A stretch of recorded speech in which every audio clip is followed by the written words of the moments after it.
Bueno, el tema de hoy es un tema que podríamos decir extraño.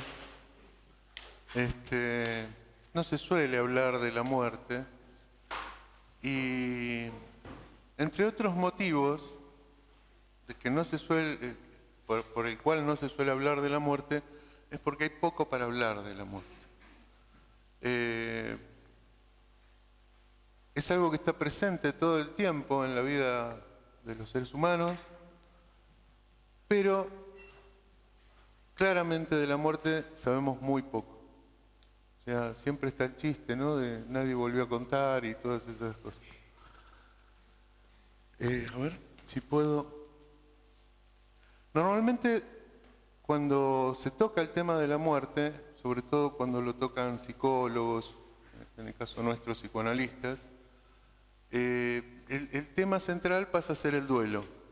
¿Sí? Se habla del duelo, de generalmente el dolor que provoca y el trabajo que exige superar la pérdida de un ser querido.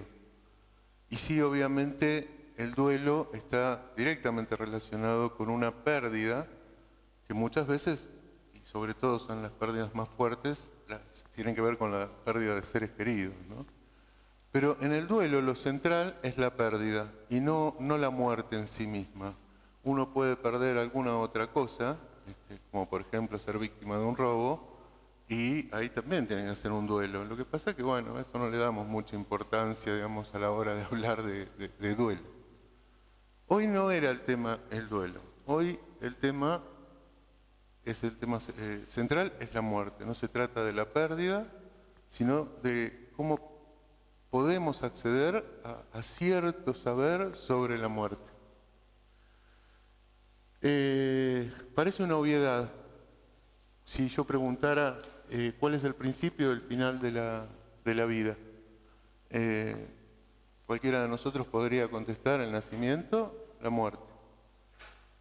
Y no es tan obvio. Si se ponen a pensar en las discusiones en nuestro país de los últimos tiempos, no es tan obvio porque, por ejemplo, la discusión sobre el aborto, ¿cuándo empieza la vida de un ser humano?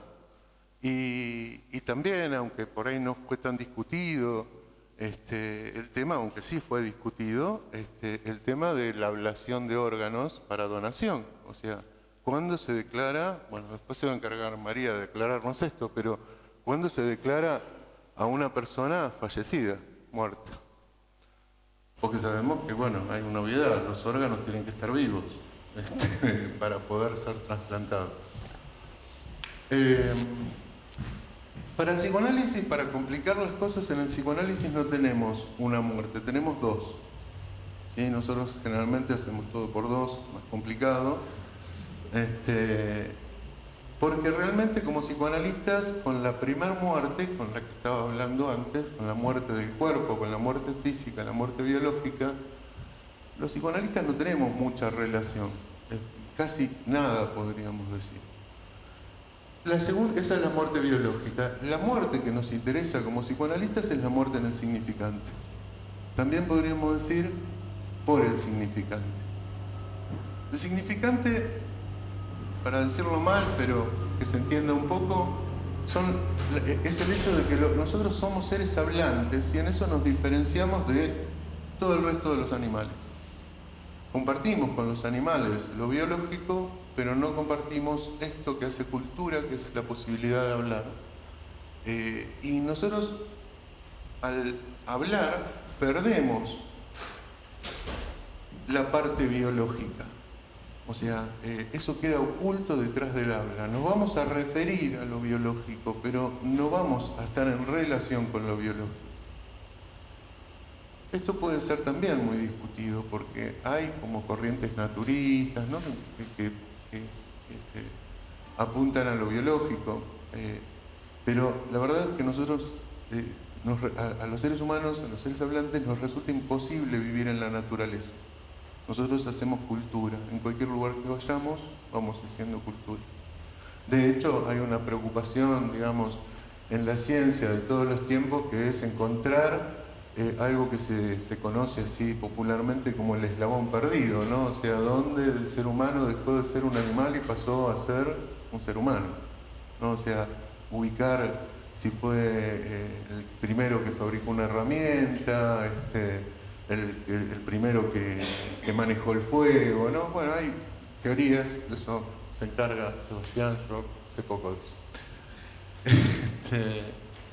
Bueno, y también si hay dos muertes, es obvio que tiene que haber dos vidas. Acá empieza a ser más lo central del psicoanálisis. Yo estoy tirando algunos títulos para probablemente en otro momento ir desarrollando más esto. Hoy hacemos un primer acercamiento. Dos muertes, dos vidas. Obviamente una vida biológica, que es de la que decía que estamos totalmente separados, no estamos en relación con eso, y una vida que pasa por la palabra que nos relaciona con el otro semejante, que nos posibilita pensarnos, nosotros reflexionamos sobre nuestras conductas, sobre qué queremos de la vida, o sea, pensamos, lo que se llama pensar. Eso lo podemos hacer porque lo hacemos con palabras. Y también algo muy extraño, que aún sabiéndonos mortales, porque de la muerte lo que sabemos es que somos mortales, construimos estos conceptos de inmortalidad, de eternidad, incluso los podemos pensar, o sea, son como algo que es parte de nosotros, o sea, sabemos que es un ser inmortal, hacemos ciencia ficción con la inmortalidad. Y sobre todo con la trascendencia, porque no hay un solo ser humano que no se preocupe de alguna manera por qué es lo que va a pasar después de su propia muerte. ¿Cómo lo van a recordar, por ejemplo? ¿O cómo van a hablar de ellos? O incluso, como suelo preguntarle a algunos de mis pacientes, ¿qué vas a escribir en la lápida? Si la escribieras vos, ¿no? ¿Cómo te gustaría que te recordara? Esta es una pregunta que en algunos lugares tiene sentido, digamos, no es algo que se pregunte habitualmente. Trascender la muerte, entonces alguien puede decir que a mí me gustaría que me recuerden como una buena persona. Esto es trascender la muerte. Borges solía decir que él le temía a esa inmortalidad, a lo que se hablaría de él después de que él no estuviera vivo. Y esto que hacemos, lo hacemos un poco como decía antes, lo hacemos porque de la muerte en sí misma sabemos muy poco.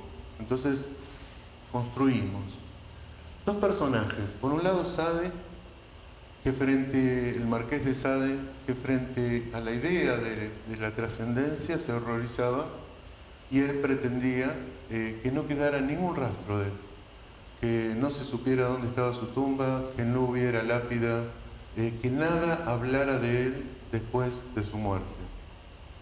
Él tenía esta posición básicamente porque para él lo importante era el momento, lo actual. Bueno, esa es una posición. La otra es la de Vatel.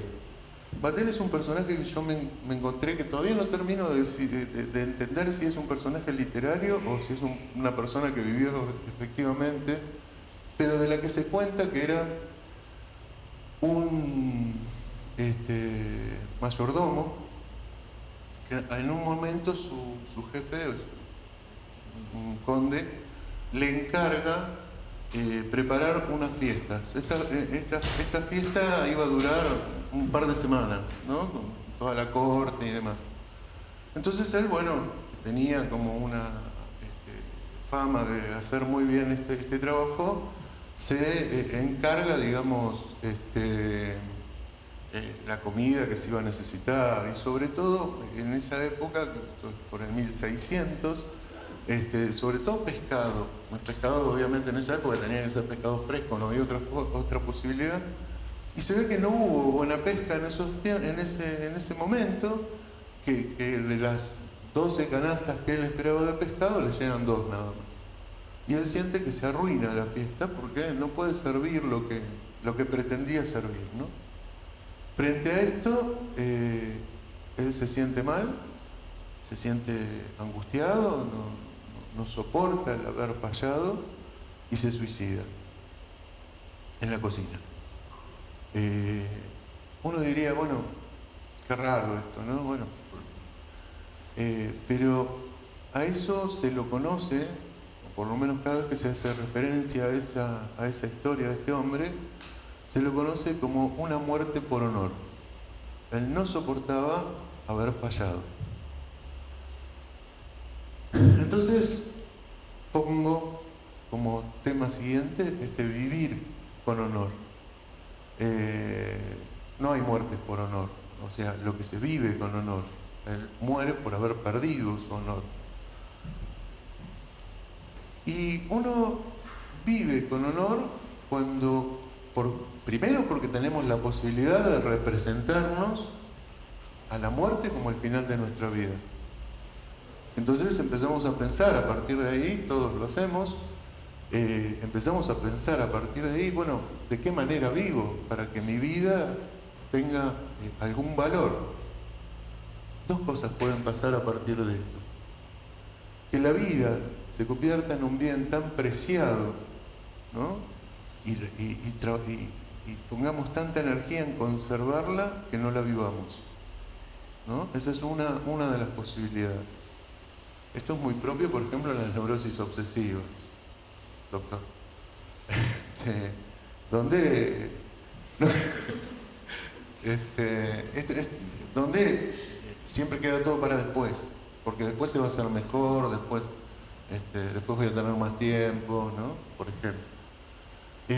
Y por otro lado, frente a esto hay una exigencia social que es la de ser feliz a como dé lugar, ¿no? O sea, y en esta exigencia se vive la vida de una manera acelerada, donde también se pierde la posibilidad de vivirla con honor, ¿no? O sea, estamos tan atrás de lo que tenemos que hacer que no hacemos lo que verdaderamente deseamos hacer. Esto se nota en las consultas, ¿no? O sea, cuando la gente dice, estoy haciendo esto, me va bien, pero no me siento bien, no estoy contento, no soy feliz. Bueno, ya pasamos por ahí. Les voy a presentar a Lacan. La mort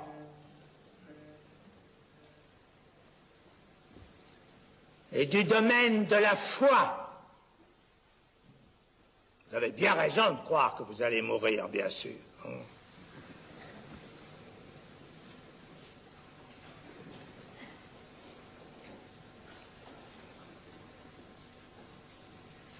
Ça vous soutient.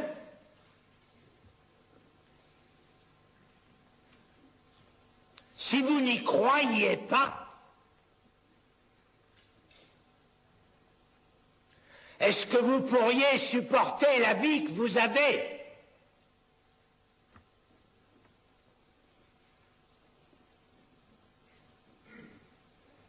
Si on n'était pas solidement appuyé sur cette certitude que ça finira,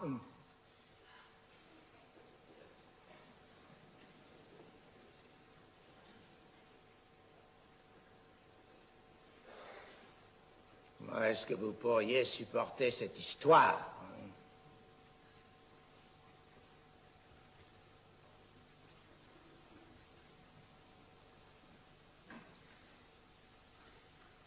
Néanmoins, ce n'est qu'un acte de foi. Le comble du comble, c'est que vous n'en êtes pas sûr. Bueno, ahora ya ven por qué nosotros hacemos lo que estamos haciendo. Bueno, en realidad, yo soy María Rostán, la doctora. Para muchos ya me conocen. Así que hoy me toca a mí hablar de la muerte desde la medicina. Voy a tratar de ser lo más objetiva y tener los conceptos un poquito más claros.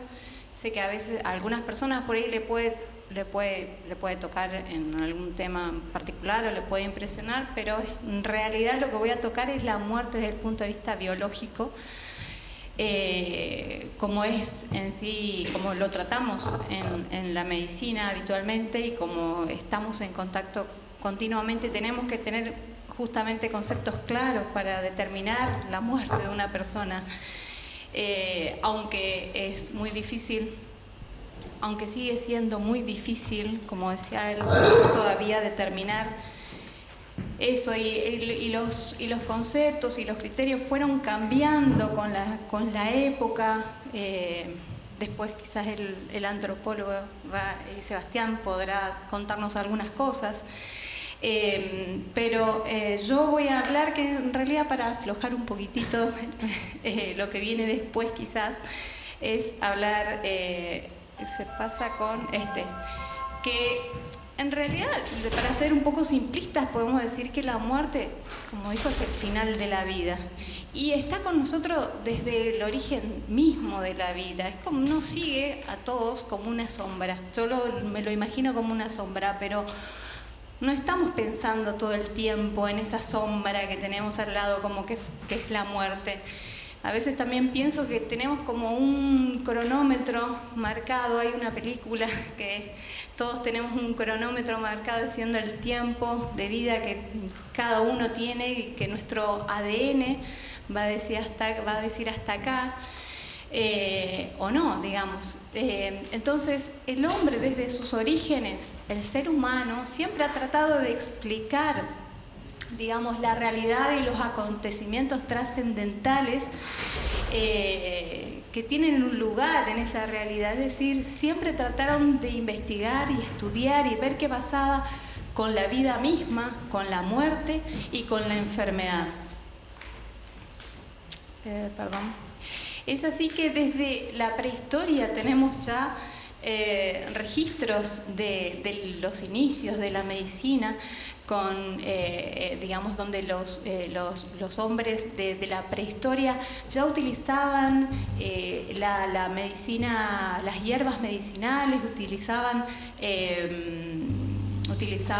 los minerales y también partes de animales para hacer sustancias, pociones, en las cuales utilizaba para sus rituales, para rituales de sanación y para rituales de sus propios muertos.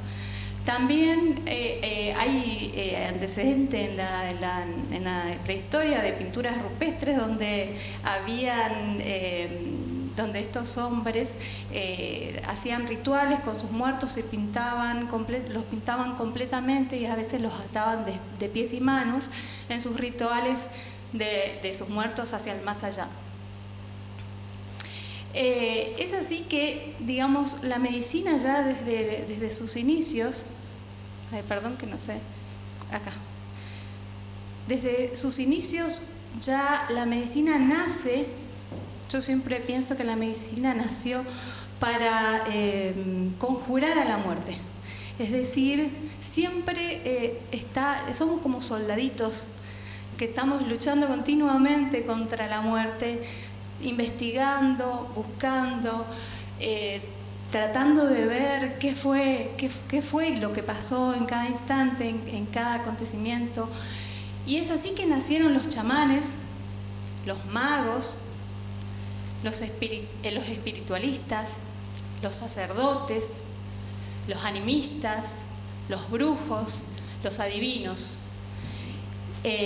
Todos para tratar de darle una explicación a esto que llamamos muerte.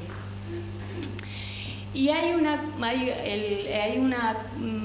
algo de la historia que me llamó mucho la atención, de los inicios de la medicina, que es el Código de Hammurabi, donde ya dentro de las impresiones cuneiformes, que fueron una de las primeras escrituras, estaban los escritos de los principales aspectos legales de la civilización sumeria. Y ahí estaban escritos las obligaciones, los derechos y los castigos de los médicos, digamos, de sus actos. Y cómo no hablar de los padres de la medicina. Hipócrates, ya desde el siglo V a.C., es decir, 460, en el año 460 a.C.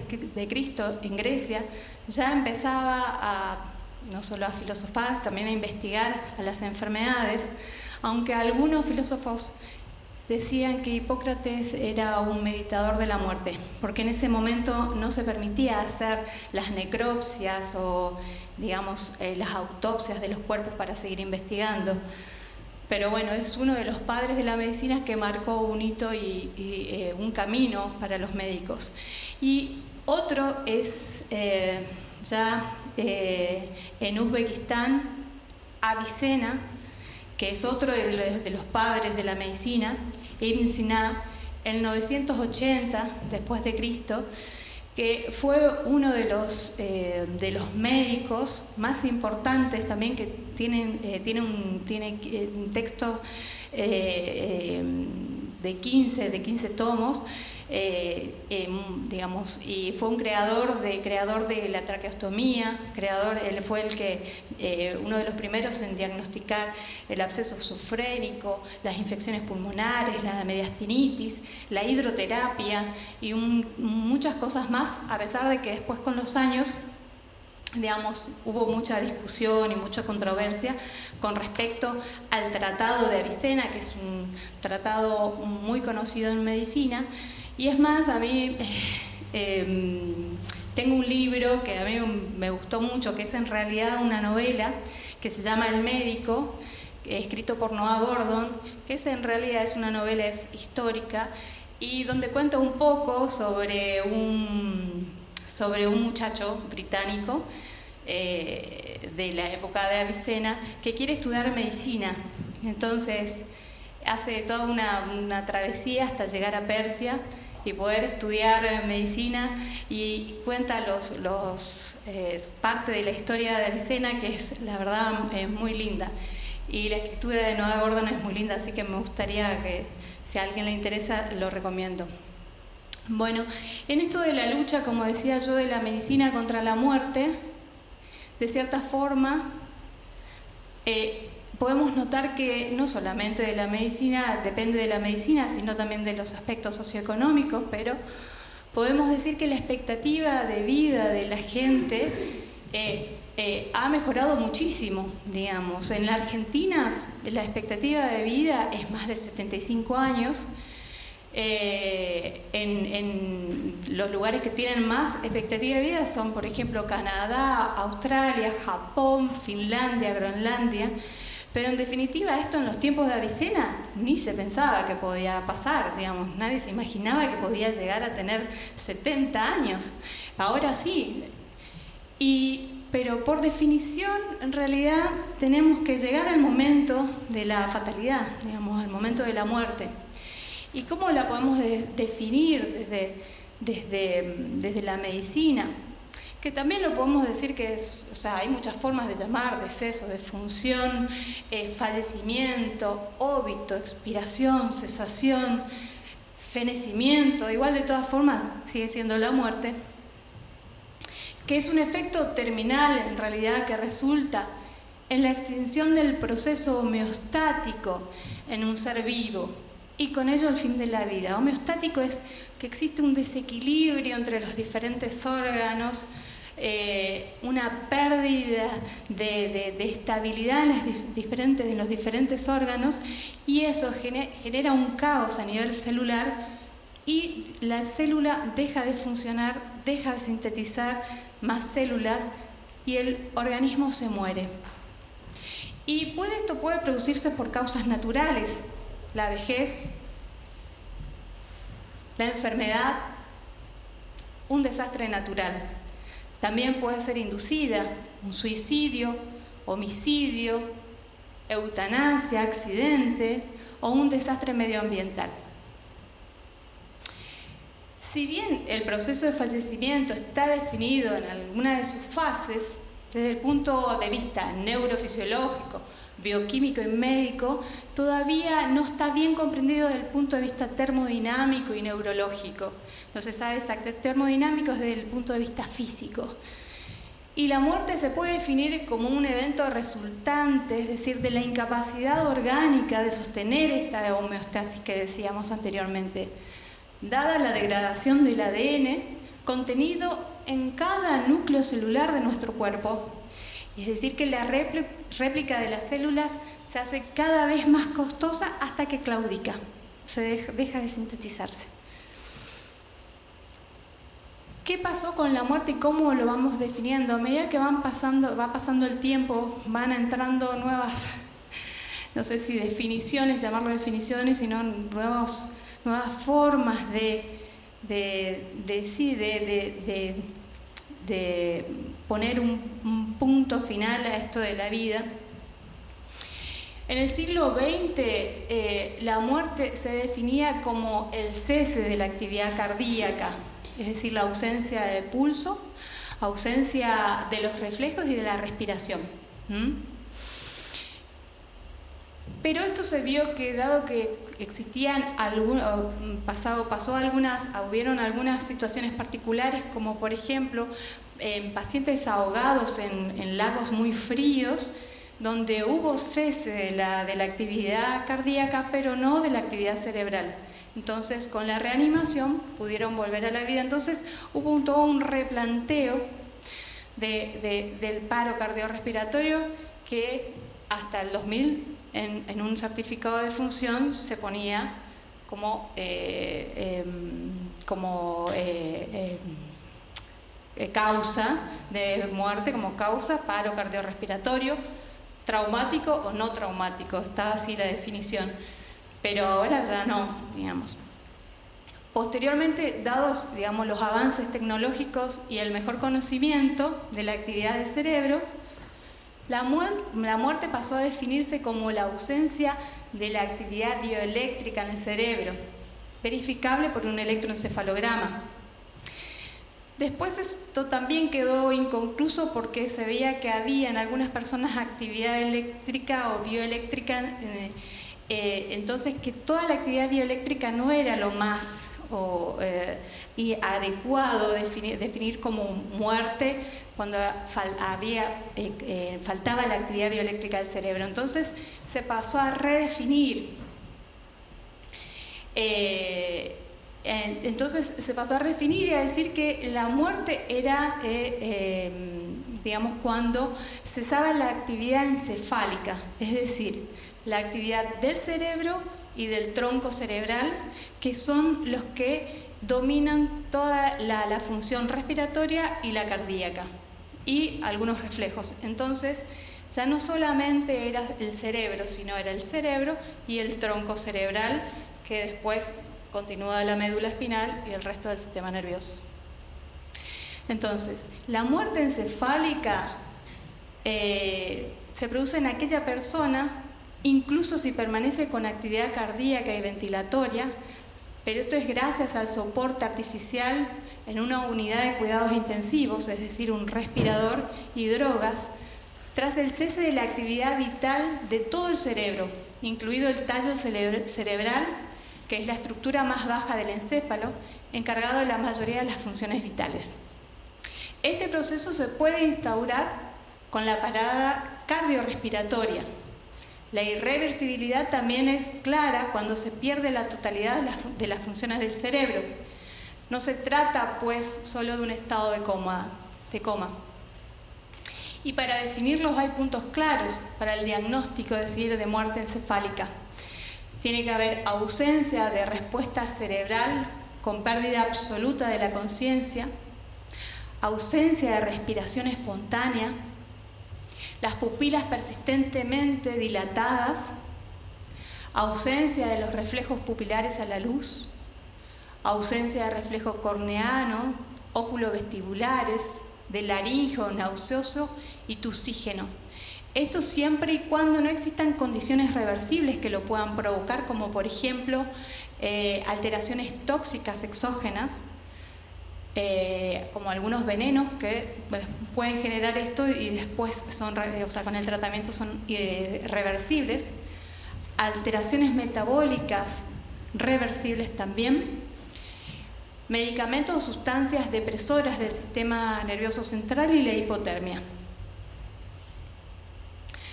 Y también me gustaría tocar algo que es la muerte súbita cardíaca, que es una muerte que se produce de forma natural, donde se produce el paro cardiorrespiratorio de la persona en cualquier circunstancia.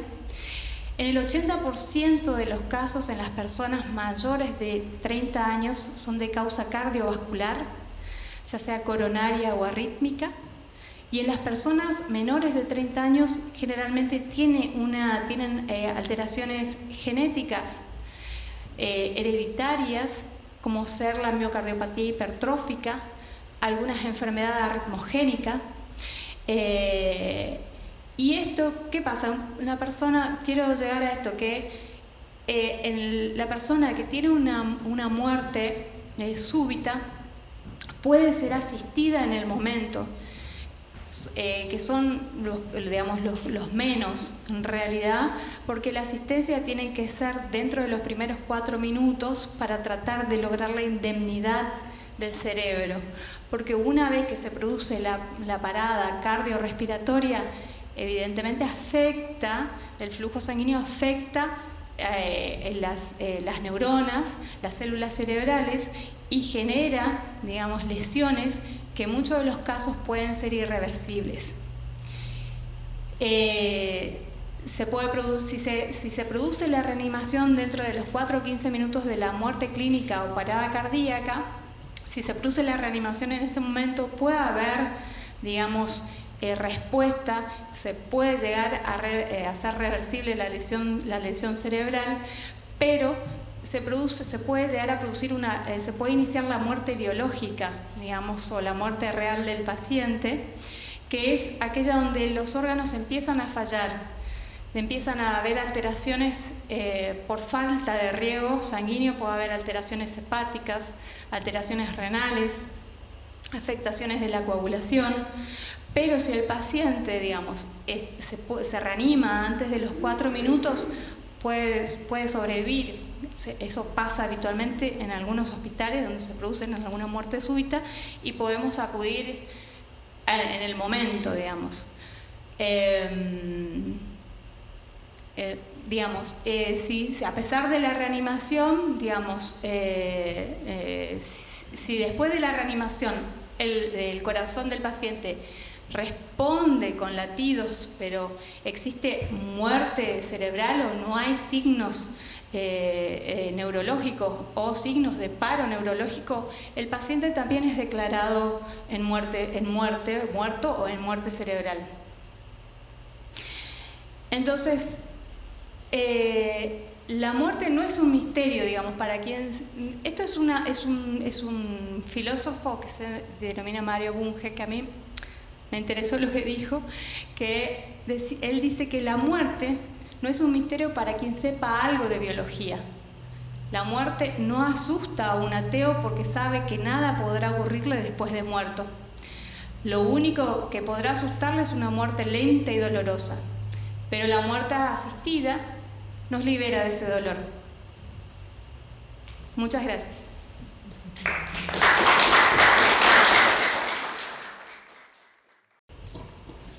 Bueno, la idea de este ratito es hacer una lectura que, como toda lectura, es una lectura arbitraria, caprichosa y subjetiva, pero anclada también en un recorrido en torno a cómo desde algunas obras y desde algunos filósofos y también desde algunos aportes antropológicos de la antropología social y cultural se ha pensado o se piensa la muerte.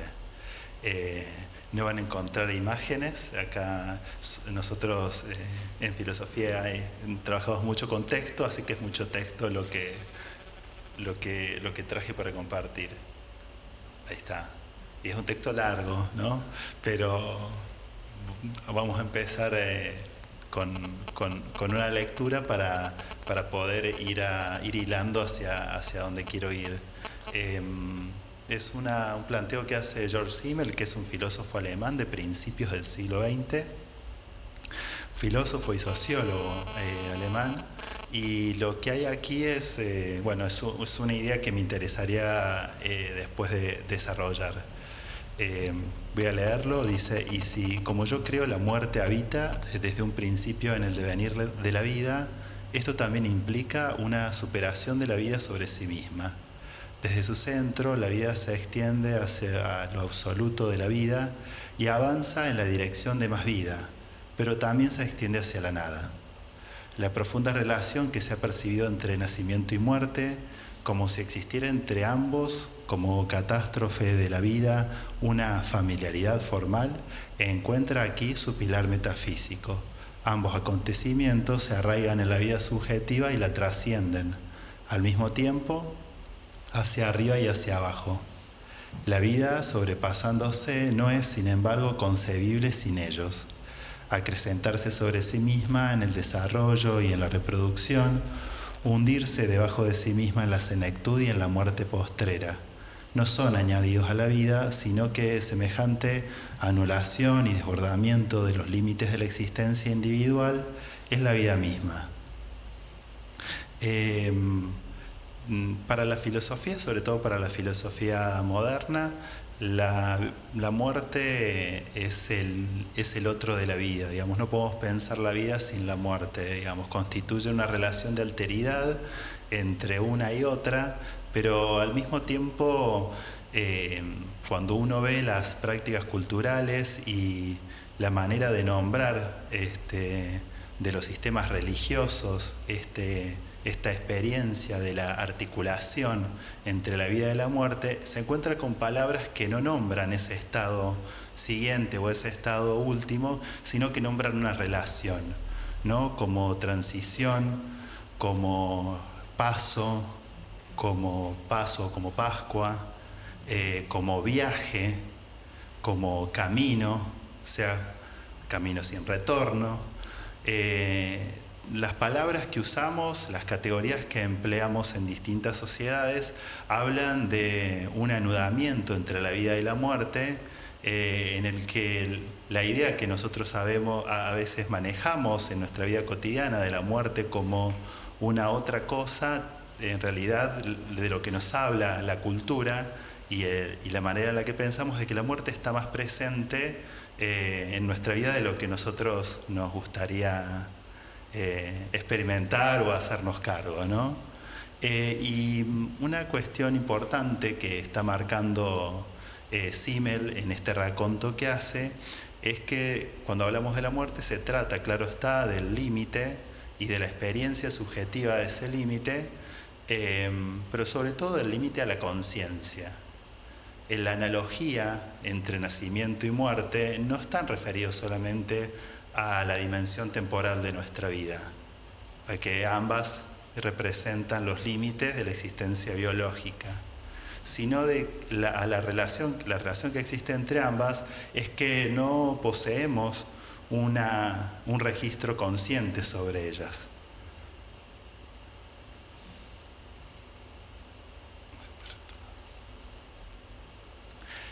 La muerte es un temazo en la filosofía, pero sobre todo en la filosofía del siglo XX. Digamos, cuando hacemos historia de la filosofía, decimos que la patria de la filosofía del siglo XX es la muerte. Esto porque traigo acá a dos de los pensadores, de los filósofos que desde distintos lugares han trabajado sobre la muerte. El primero es Heidegger, Martin Heidegger, es un filósofo alemán que fue de alguna manera el que hizo una lectura de lo que nosotros llamamos la fenomenología y el existencialismo y formó a mucha gente. Un filósofo alemán que además tuvo un rol importante en los primeros tiempos del nacionalsocialismo alemán como una autoridad académica en universidades nazis, y después, bueno, ya hacia los 30 se retiró y después siguió enseñando, obviamente fuera de la universidad, porque toda su historia posterior estaba atada a la complicidad con el nacimiento, con el surgimiento y la legitimación del régimen nazi. Y por el otro está Karl Jaspers, que es uno de los filósofos que justamente empieza a pensar la existencia humana a partir de la experiencia de la muerte como un plan sistemático, como una tecnología estatal que es la que desarrolla el Estado alemán a partir de la experiencia del Holocausto. ¿Por qué traigo ahí la palabra angustia? Que sé que tiene mayores desarrollos en la psicología que en la filosofía, porque, ¿qué dice Martin Heidegger? Dice que nuestro ser no pasa por pensar nuestra esencia en lo divino, en la materia, en las cosas, en el afuera, sino pasa por nosotros mismos en la medida en la que nosotros nos hacemos la pregunta por el sentido de lo que somos. Entonces él tiene una palabrita, que en realidad son dos unidas por un guión, que se llama el ser ahí. ¿Qué quiere decir el ser ahí? Que el ser está ahí en la medida en la que nosotros nos preguntemos por ese ser.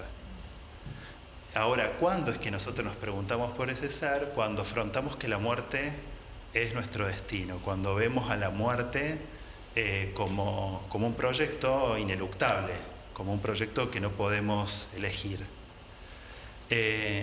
Por eso el planteo, el entrecomillado de ser para la muerte, que es de Heidegger, nos sitúa en ese lugar, ¿no? La muerte es aquello que nos permite, dice Heidegger, una vida en autenticidad, una vida en donde no vivimos como una cosa, sino vivimos como un ser que se pregunta por el sentido de su existencia.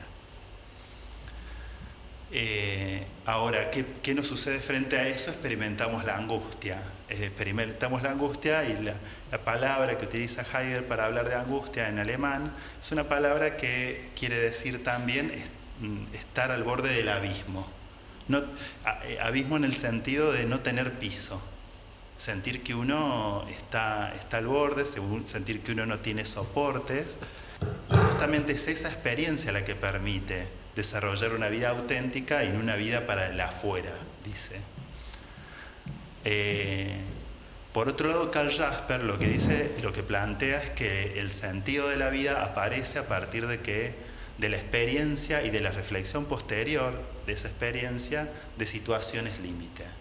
Digamos, la filosofía que podemos hacer todos nosotros, todas, no pasa por un mero ejercicio que yo hago en mi casa, solito mi alma, preguntándome por algo, sino que pasa por afrontar esas situaciones límites que atraviesan, que pueden atravesar a cualquier individuo, pero en el caso de él, en donde él sitúa la situación límite es en el caso de la muerte, de la tortura, de la esclavitud, de la servidumbre, como instancias donde uno puede dejarse interpelar si es que sobrevive a ellas, claro está, ¿no? Entonces la muerte se presenta como lo inevitable, pero también lo inaplazable en su cercanía, en el camino sin retorno, si es que uno se anima a afrontar eso. Ahora, una cosita más sobre Heidegger, sobre todo. Heidegger dice que cuando nosotros vamos a un velorio, alguien se murió,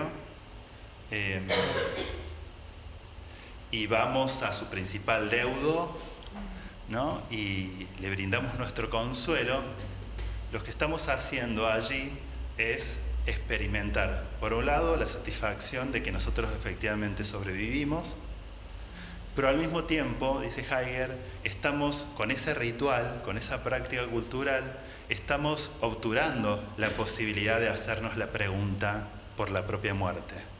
Sobre todo cuando vamos a su principal deudo y le decimos, lo siento mucho, o cualquier otra admonición que usemos, otras palabras que usemos.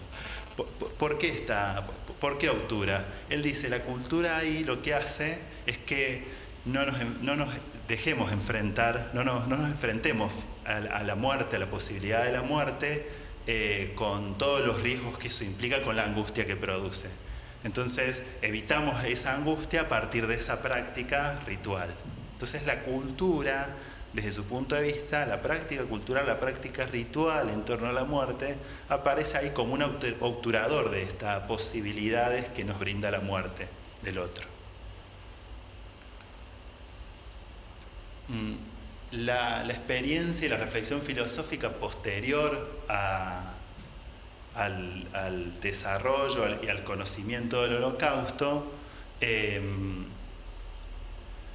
implicó también un análisis de la experiencia masiva de todo un pueblo, como la conceptualización de una muerte planificada, ¿no? De una muerte pensada a partir del aparato estatal, pero también a partir del conocimiento. De alguna manera, el Holocausto también se configura como ritualiza un saber técnico-científico donde se planifica esa muerte de los otros. Y es desde este lugar donde no solamente Karl Jasper, sino la gran filósofa que tenemos dentro de las pocas mujeres que la historia machista de la filosofía recuperamos, que es Hannah Arendt. Lo que hace Hannah Arendt justamente es tratar de recuperar esa experiencia del Holocausto como una experiencia donde fuimos, dice ella, como sociedad, naturalizando la ilegitimidad de la vida del otro, es decir, la muerte del otro. Ahora, al mismo tiempo, pensando en la muerte como una práctica y un ritual colectivo, uno puede ver cómo también la historia posterior del Holocausto significó la visibilización de esa muerte planificada y la transformación de esa muerte en una causa política. Sí, en una causa política, primero de toda la humanidad, con las declaraciones de los derechos y todos los sistemas de los tribunales de justicia internacionales, pero también como una causa política legítima de reivindicación, de protección de las minorías en cada uno de los estados.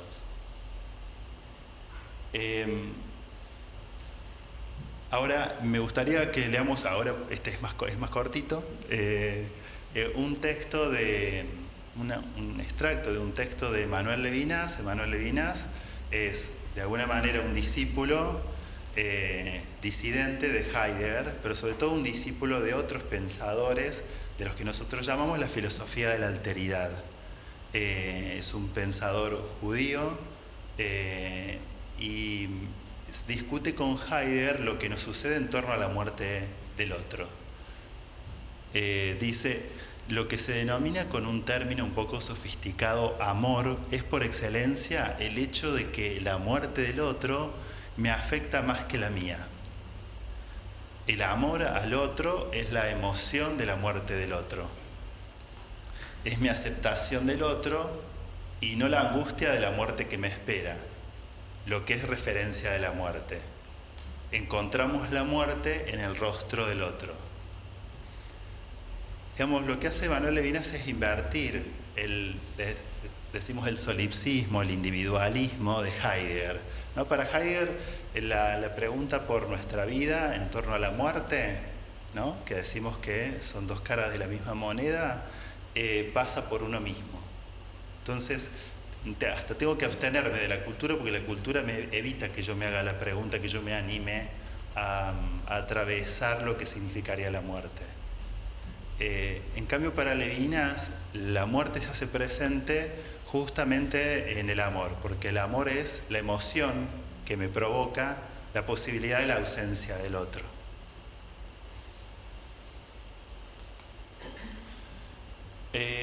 Cuando pensaba, cuando encontré el título de este encuentro y veía que estaban las religiones en la convocatoria,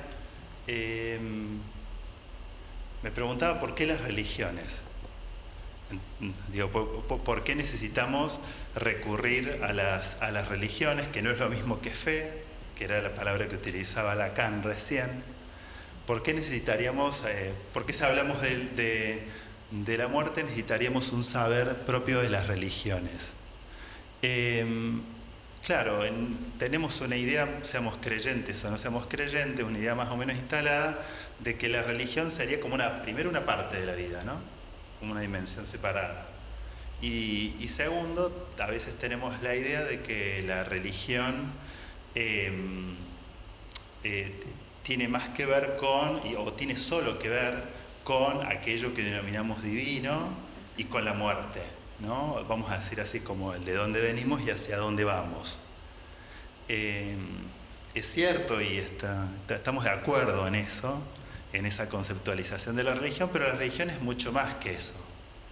La religión también es sociabilidad, es pertenencia, es política, es una relación de poder, es significación de la vida, y vuelvo a decir eso último, es significación de la vida, aunque en los sistemas religiosos, tal vez en los más estructurados, se hable mucho y haya toda una teología sobre la muerte. ¿Por qué digo que es importante como exotizar lo propio? Nosotros en antropología social jugamos todo el tiempo, hacemos todo el tiempo ese juego. Vamos a estudiar unos otros, hacemos trabajo de campo con la gente, compartimos su vida cotidiana, les preguntamos qué hacen, tratando de naturalizar lo que nos resulta extraño y exotizando lo propio también, porque cuando descubro, no sé, la práctica creyente del otro, también puedo problematizar la mía.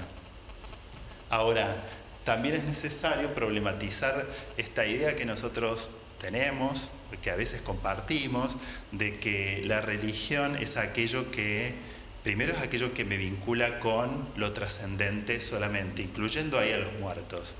¿Y por qué es importante, me parece, exotizar esa idea y ponerla como una idea? Cuando digo exotizar, digo, es una idea extraña que nosotros tenemos y que por ahí no es universal, ¿no? ¿Por qué me parece importante? Porque si nosotros solamente pensamos de esa manera, solo vamos a encontrar relatos y sentidos de la muerte en lo que identificamos como sistemas religiosos. Y lo que quiero plantear es que los relatos, las narraciones y lo que da sentido a las muertes están en todos lados. Ahora vamos a ver si llegamos a esa idea. Y no están solamente en aquello que identificamos como sistemas religiosos.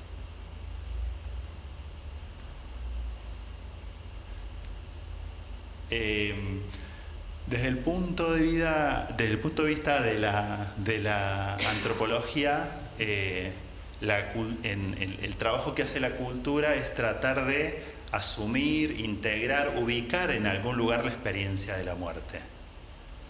Para eso los rituales, pero también lo que proporcionan esos rituales son sentidos, ¿no? Son significaciones. ¿Por qué? Porque vivimos en campos de significaciones, vivimos dándole sentido, buscándole sentido a lo que hacemos, al futuro, al pasado, a los futuros posibles, a los futuros que evitamos, y para eso aparecen las obras de la cultura.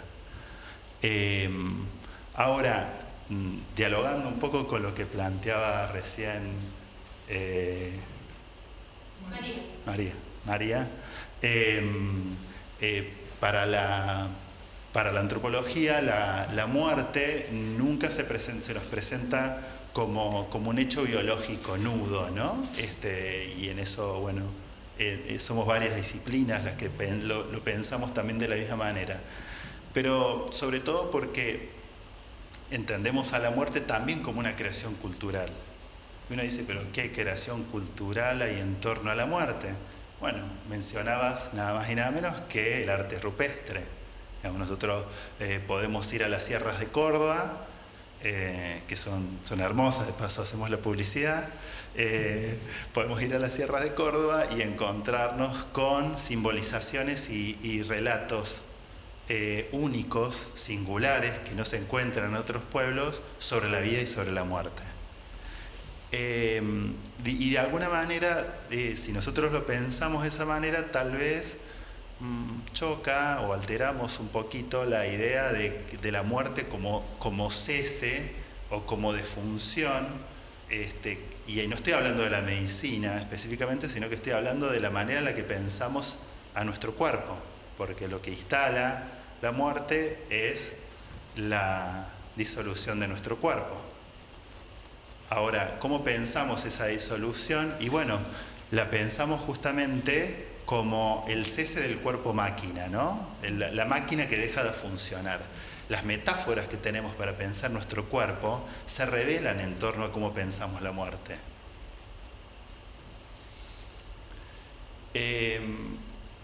Lo que les planteaba recién de la muerte como un acontecimiento, como una creación cultural, bueno, los que se dedican a hacer la historia de la muerte y del morir, plantean que hay ciertamente un proceso de transformación social en las sociedades occidentales, donde la muerte pasa a ser cada vez más un evento, una práctica cada vez más privatizada. No solamente porque se muere más en soledad, sino también porque hay un mercado monetarizado en torno a la muerte. Y algunas de las explicaciones que dan sobre esto tienen que ver con la pérdida de las referencias comunitarias en torno a la muerte y a los muertos, ¿no? Bueno, ya no dejamos los restos de nuestros muertos en un cementerio público, ¿sí? Dominio que forma parte de una política pública, que en nuestro país, por ejemplo, se instala a fines del XIX, cuando se le saca el dominio sobre los cementerios, sobre el morir que tenía la Iglesia Católica, ¿no? La Iglesia Católica tenía el registro de los nacimientos y tenía el registro de los muertos y la propiedad de los cementerios, ¿no? Las leyes liberales de fines del XIX lo que hacen es, bueno, esto es poder del Estado. Pero ahora, bueno, no solamente están los cementerios públicos, que siguen estando, por suerte, están los cementerios privados, pero bueno, los transformamos cada vez más a nuestros muertos en cenizas y las esparcimos en distintos lugares, digamos. Cuando hablamos de privatización nos referimos a eso, donde la pérdida de legitimidad de esos espacios públicos, estatales, de los muertos. Cuando recién les decía que la idea de pensar a la religión como algo aislado y como algo que habla solamente sobre lo divino y sobre la muerte, si nosotros buscamos solo en lo que nombramos como religión, relatos, metáforas, sentidos sobre la muerte, bueno, nos vamos a perder otras experiencias, digamos. ¿Qué quiero decir con esto? Todo el tiempo somos consumidores de series de televisión y de películas sobre la muerte. ¿Han visto alguna película de zombies? No.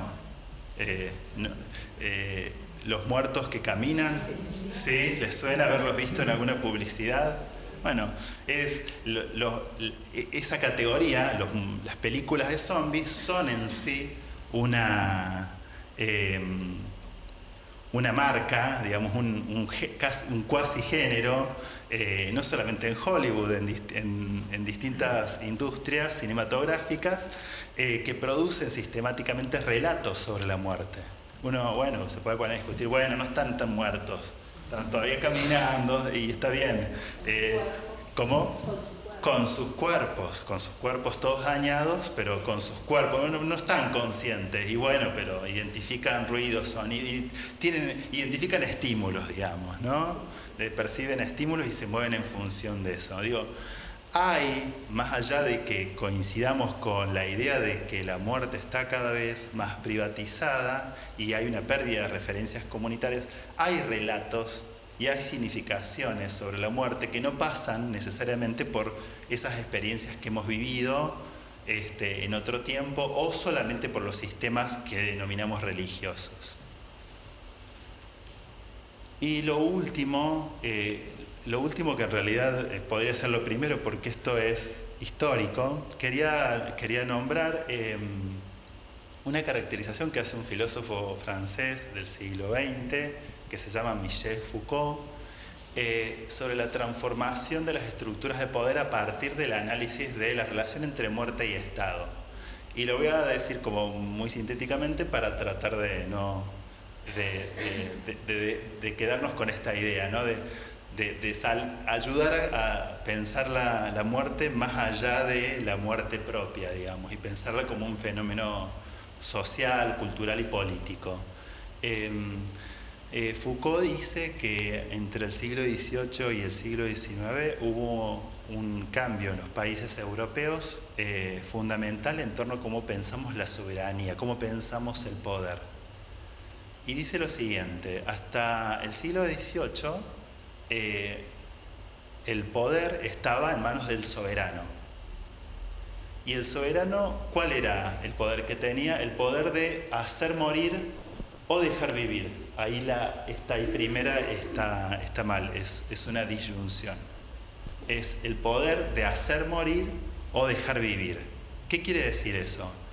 Que no había ciudadanos con derechos. Digamos, que era el soberano el que tenía el derecho sobre la vida de sus súbditos. El derecho sobre la vida y sobre la muerte de sus súbditos. No estaba legitimada la idea de la Revolución Francesa, de la Declaración de los Derechos del Hombre.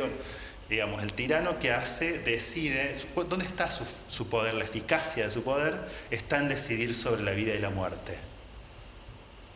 Ahora, en el siglo XIX esto pasa a ser ilegítimo cada vez más.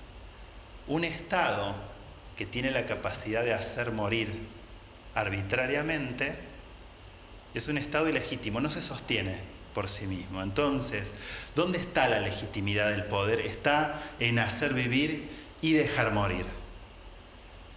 ¿Por qué? Porque es cuando empieza a desarrollarse más el saber epidemiológico, aparece el registro sobre las epidemias, los estados comienzan a registrar las epidemias, a identificar dónde están y dónde se muere más gente. ¿Para qué? Para controlar las epidemias. Ahora, ¿por qué? ¿Por qué había que controlar las epidemias? Pensemos en esto. Un Estado que no puede asegurar la vida de su población es un Estado que se cae. Es un Estado que no tiene poder. Si hubiera una epidemia en nuestro país, como ADERA, y de repente se muriera mucha gente, la legitimidad del Estado como tal se caería. Esto es lo que Foucault llama biopolítica. La política pasa por el gobierno de la vida. Ahora, la segunda frase tiene una segunda parte que dice y dejar morir.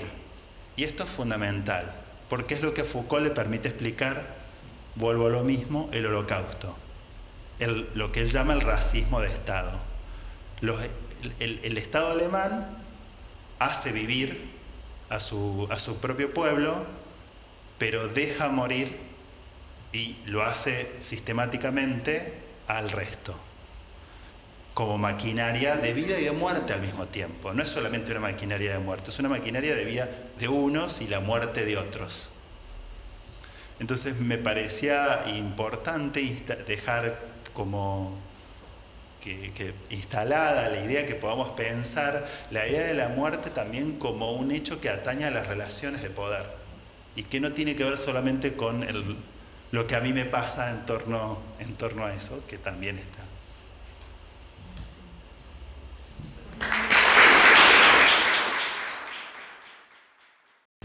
Bueno, justamente lo que me hace pensar esto, ¿no? Como que justamente dentro de la vida está la muerte, siempre está esa otra cuestión. Ya lo decía Freud, pulsiones de vida, pulsiones de muerte, siempre en constante conflicto, porque hacia lo que tiende justamente el ser hablante, porque si hay algo de lo que sufrimos es del lenguaje, de estar inmersos en este mundo que es del lenguaje.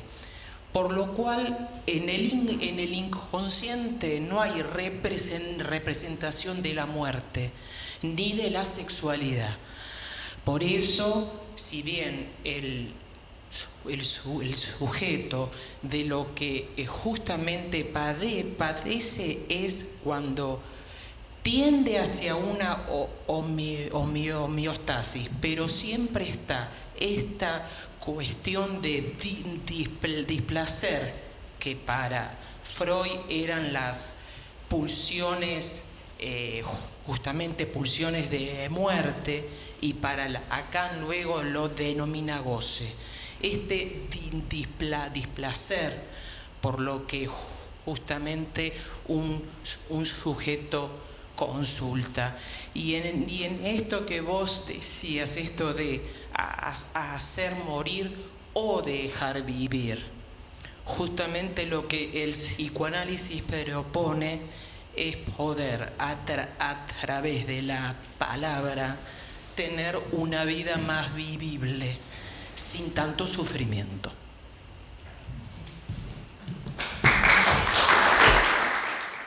Bueno, no pienso decir nada teórico, así que voy a recomendar una película. Hablando de películas, ¿no? Es decir, me acordé de una película, Woody Allen, ¿lo tienen? Hannah y sus hermanas. Si la vieron, vuelvan a ver, es excelente. Una película muy interesante porque Woody Allen va a un médico, el médico le muestra una imagen, la cuestión de la articulación entre la ciencia, ¿no? Y cuando uno se muere, esas cosas que empezó a desarrollar María, y dice, tiene una mancha. Entonces dice, ¿me voy a morir? Dice, y no creo. ¿Cuál es la probabilidad? Entonces 0,00001. Y queda totalmente el tipo en shock. Luego de eso, no voy a contar toda la película, pero va un rabino, él viene de una familia judía, va un rabino y le dice, quería saber sobre la muerte. Entonces va y le pregunta al rabino, el rabino le explica, no lo convence, va a la familia y le dice, mañana me voy a convertir al cristianismo. Se arma un quilombo tremendo, ¿te imaginas? Va un sacerdote, de vuelta a lo mismo, no lo convence. Y así pasó por todas las religiones. Es muy interesante porque de lo que se trata, me vino eso porque de lo que se trata ahí es de que no se sabe. Lo que no soportaba el protagonista, que no soportaba no saber. Y un poco nos pasa eso, es muy insoportable eso, ¿no? Es decir, no hay registro de la muerte en el inconsciente y tampoco de la sexualidad. Tanto empujamos que, por ejemplo, creemos que se puede elegir el sexo o la elección amorosa, que ahora viene en un empuje franco con respecto a se puede elegir el sexo. Tanto es así como políticas de Estado.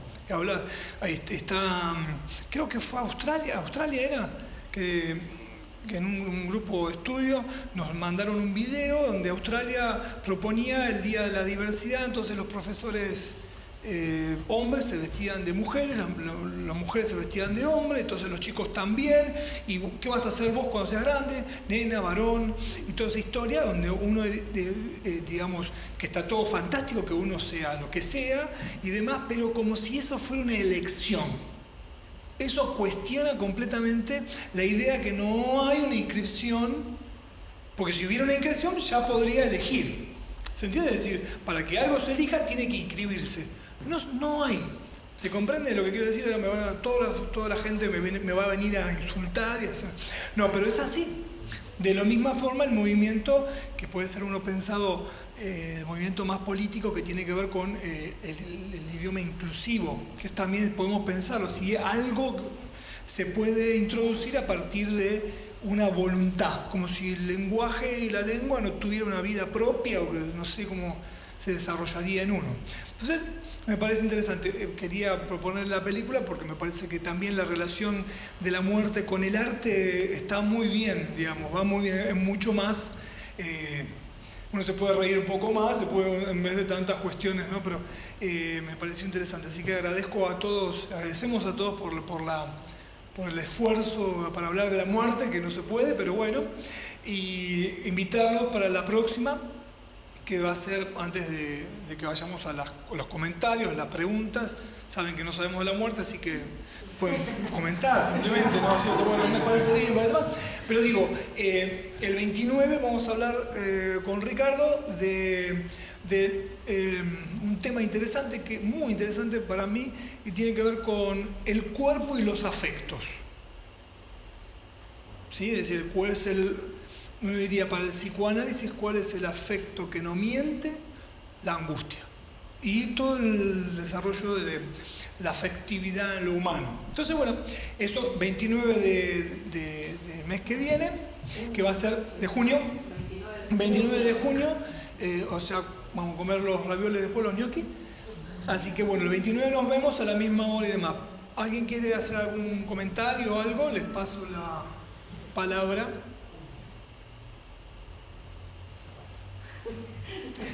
Qué clima mortuorio que hay aquí. A propósito del tema, nadie quiere...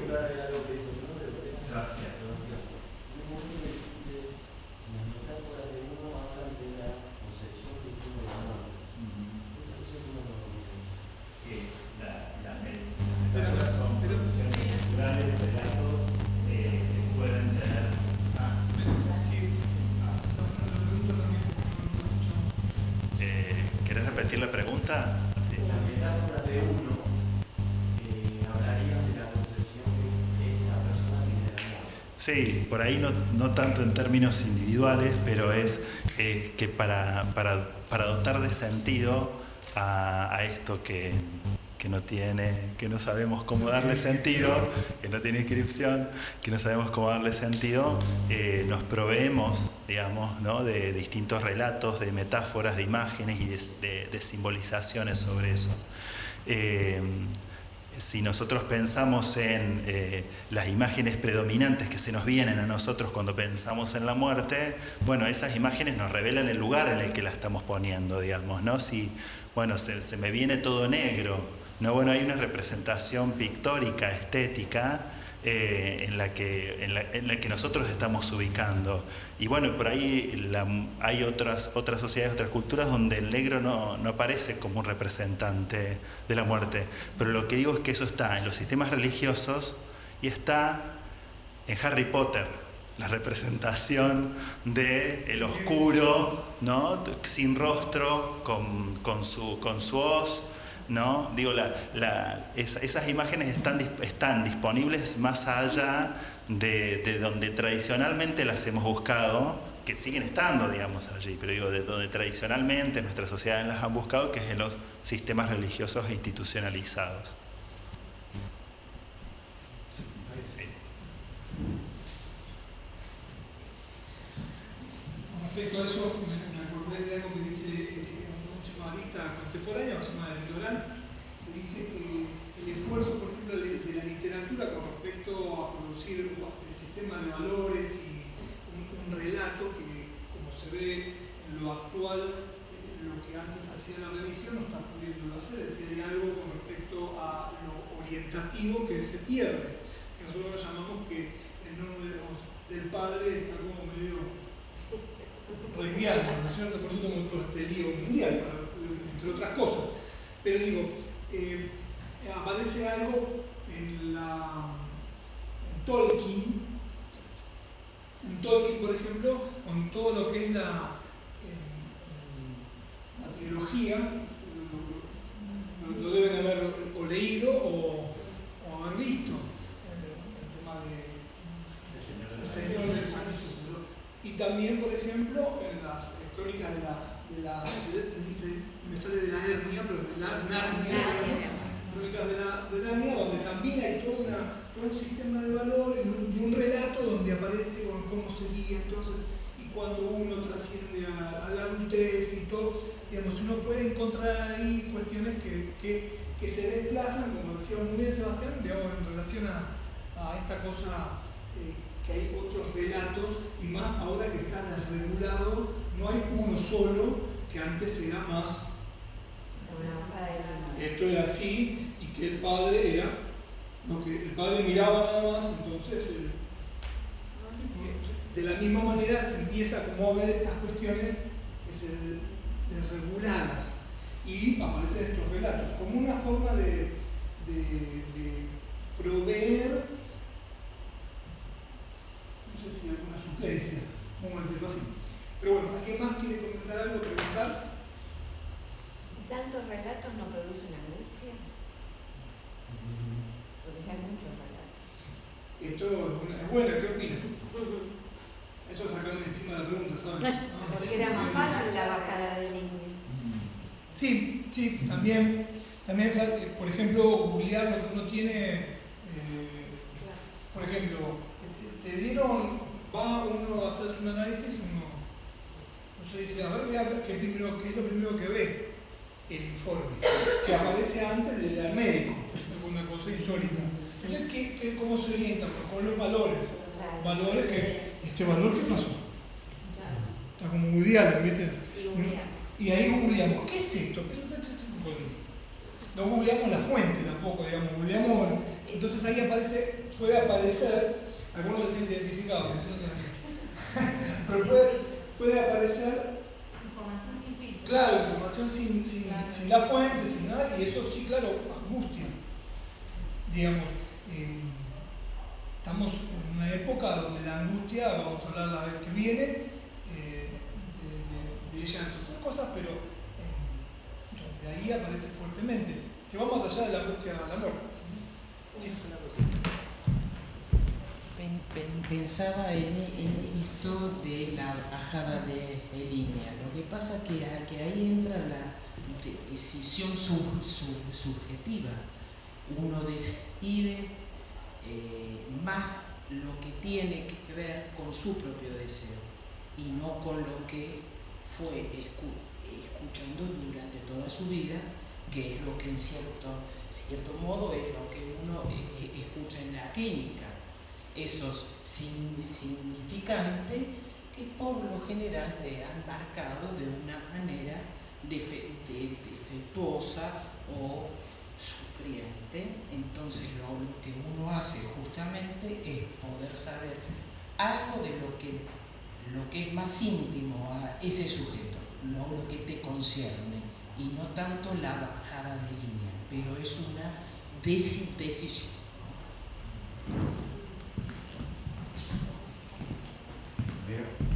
Sí. Pensando un poco, bajando un poquito más a la tierra, lo que estoy pensando que la realidad de la muerte tiene una palabra, es inevitable.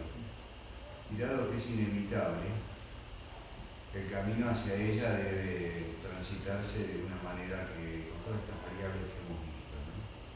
A mí me quedó muy firme lo que dijo el psicólogo. Transitar con honor es algo que nos puede ayudar mucho a hacer de la vida algo mejor. Dado que hay una frase que dice, no me acuerdo bien cómo es, pero la muerte es alguien que tiene la victoria asegurada al final del camino, por lo menos las batallas que tenemos en el caminar, en tratar de trascender. Me encantó la palabra honor, la palabra cómo nos van a recordar, la palabra que es lo que vamos a dejar, porque ya que somos seres distintos, que podemos hablar, que podemos comunicar, que podemos amar, que podemos hacer un montón de cosas, y sabemos que es inevitable. Me parece que hay una frase que también me vino a la mente que dice que la vida merece ser vivida, y si la vivimos mejor, yo creo que lo de la muerte es un final que, como ustedes dicen, no hay mucho y es incierto. Y un temita con el tema de la religión, para aquellos que tienen, no sé cómo se dividió la fe, pero la religión tiene una teología en donde habla muchas, especialmente la católica, de lo que es la muerte y lo que pasa con la muerte. Hay que investigarla un poco. Y propone, después de la muerte, aquellos que van a la iglesia y reciten el credo, ¿no es cierto?, se van a dar cuenta que eso que creo en la resurrección de la vida y ese tipo de cosas. Eso afloja un poco la angustia de aquellos que lo ven con angustia. Porque aquellos que tienen alguna fe o están aferrados a alguna religión, tal vez pueden pasar este proceso tan terrible o no, distinto. Preparémonos como nos preparamos para tantas cosas. Y la verdad que si me preparo con honor, voy a estar más que contento. Bueno, luego que me empecé a angustiar, me voy a tomar una cerveza. Así eso vale. Eso también vale en el transcurso de la... Obviamente lo puede hacer artesanal, vale. Algo más simple. No pensarla. ¿Es patológico? Asistimos a... Está bueno. No existe. No pensar, no como una obsesión, no como hay gente que lo piensa. Bueno, yo te voy a contar... Pero no pensarla. Yo la reconozco, pero no la pienso. Hasta que te dan el centro. Qué bueno, qué suerte tenés. Está muy bien eso. Eso desde un punto, cómo está ubicado un problema que es lo patológico No sé si o tendrá lo relación normal. con mi formación que soy obstétrica, no sé si tiene una relación entre dar vida y no vencer, no sé. Tendría más que ver. Te voy a responder medio psicoanalista. El lenguaje vela lo que está. Entonces, cuando uno habla, ¿por qué no pensamos que de repente cuando estamos hablando no pensamos en la muerte? Porque si no es invivible, no se puede vivir. Entonces uno diría, depende de lo patológico, habría que definir patológico. Que nos lleva a otro término normal que ya es un poco problemático. Bueno, hay un texto interesante que se llama Lo normal y lo patológico, donde habla de que es muy relativo. Pero por otro lado, me parece que el lenguaje como tal, como dicen mis colegas, tiene que ver con eso. Hablamos y la inmortalidad está. ¿Se entiende? En el hecho mismo de hablar. Eso es interesante. Porque bueno, por otro lado, si pensás todo el tiempo en que te vas a morir, como un paciente en algún momento que viene en una viñeta, es decir, venía porque tenía el pensamiento de que se va a morir, no va a disfrutar de los nietos y que tampoco va a disfrutar de sus hijos. Cuando entonces, ¿qué iba a pasar? Lo que pasa es que justamente, claro, mi problema es que yo me voy a morir. Entonces, el analista le dice, no, su problema es que piensa. Eso piensa en la muerte. Entonces, no está disfrutando de su nieto, ni de su hijo, ni de nada por el estilo. Entonces, pienso que eso arrima a cierta ubicación o transitar de otra manera, la verdad, lo más milagroso que existe, que atenta en todo con la singularidad, lo más propio, el milagro que somos uno. No se repite. Así que bueno, les agradecemos mucho. No los invitamos a la cerveza, pero bueno, pueden tomar la cara más. Así que muchas gracias, nos vemos el 29.